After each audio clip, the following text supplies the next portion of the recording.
You want to make a lot of money? You want to be successful?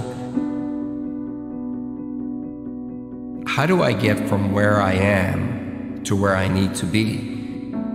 I didn't want to be rich. I just didn't want to be poor. I started 10 years ago with a vision and 2 employees, and now we're 250 people. We'll do 150 million this year.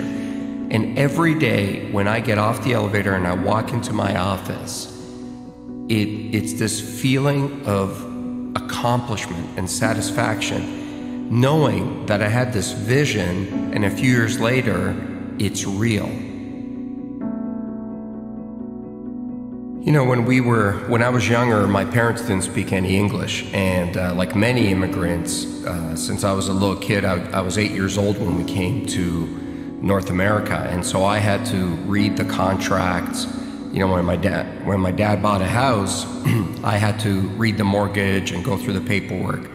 And when I was around 18 or 17, I looked at being, at that point, we were, you know, lower middle class, and I said, how do I get from where I am to where I need to be? And so I started calculating how much money I would have to make in order just to buy a house.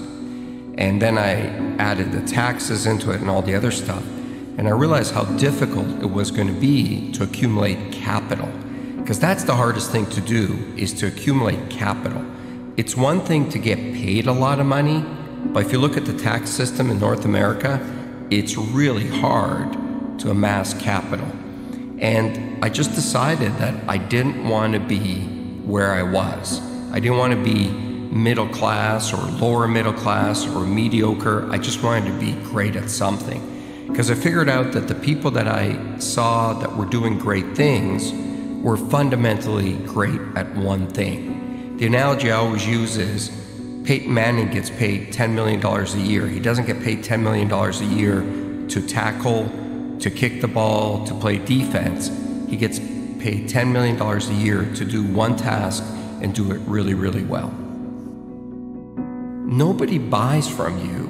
Nobody makes you wealthy because you're okay at something. The world does not reward mediocrity, nor does it reward average. It only rewards exceptional. So you got to find that one thing that you're good at, and you got to become great at it. Because if you focus what you're not good at and try to become good at it, you're going to run into somebody who is going to clean your clock at it. When you think about success and you think about business and you think about being an entrepreneur, everybody wants to talk about the good times.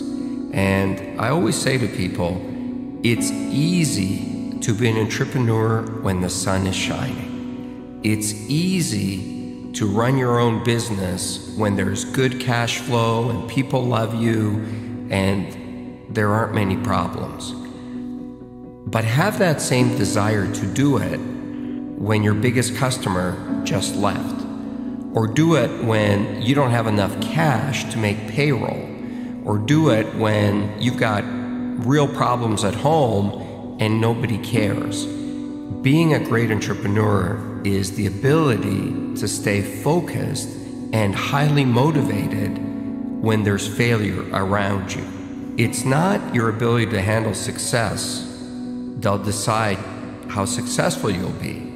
It's your ability to absorb failure. Not take failure, not get hit, but absorb it. I mean, absorb it with every fiber of your body. When there are those days where you feel like, I just cannot go on. Get up on those days, get in front of your team, and get them going in the same direction, and be highly motivated on those days. Because if you can do it on those days, you can do it any day. Being a successful entrepreneur is really lonely. I'm not saying that because I expect people to call me up and say, I'll be your friend and look for sympathy. But it's true. The more successful you are as an entrepreneur, the lonelier it is, because there's just less people that you can hang out with. And, you know, the bigger you are, also the bigger the target on your back. And someone's always out to get you.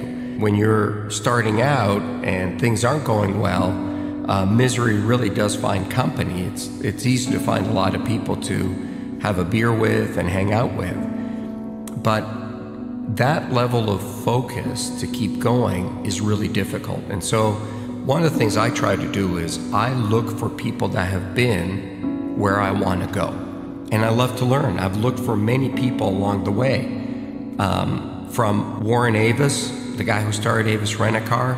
I used to work for him indirectly. He owned a holding company that I worked for. And he was a great guy. To people you've never heard of, to even some of the other sharks. I've learned a lot from Mark Cuban. I've learned a lot from Damon John. The biggest lessons, and my biggest mentor, was always my dad. Because that level of courage I had never seen in another human being.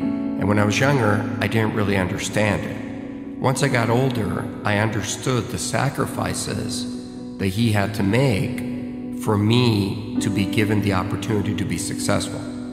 I mean, he was 37 years old, left a communist country, crossed the border, hopped on a boat, and brought his wife and me, my mom and I, with one suitcase to a foreign country where he didn't speak the language, didn't know a single soul, and we had something like $20 in our pockets. That's courage. And as I got older, what I really learned out of that is never complain, because number one, nobody cares, and two, all you deserve in life is an opportunity.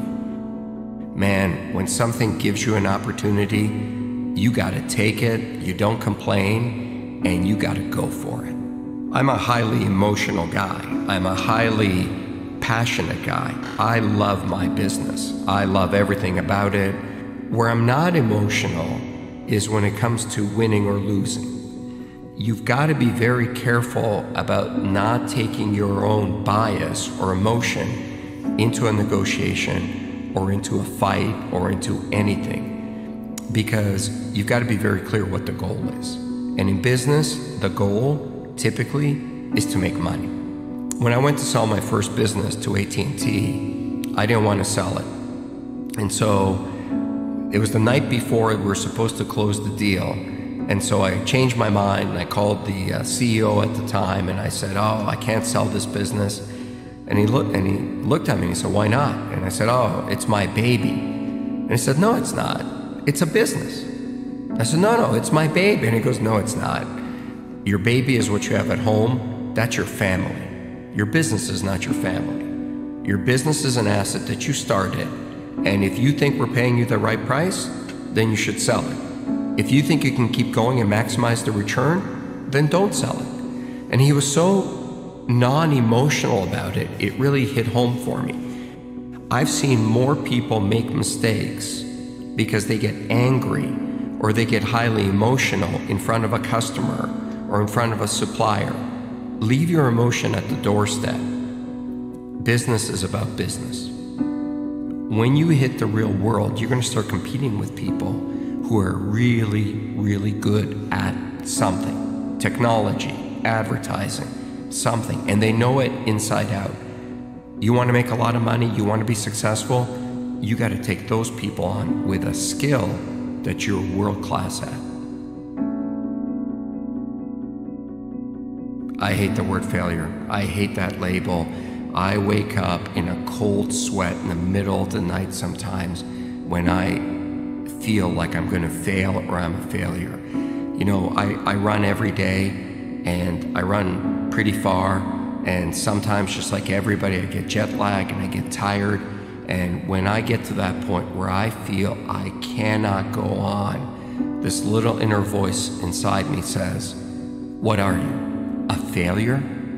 And then I don't care if my feet are going to fall off and blood is going to start dripping out of my veins. I will not stop. I hate that word. I do not want to be defined by that word.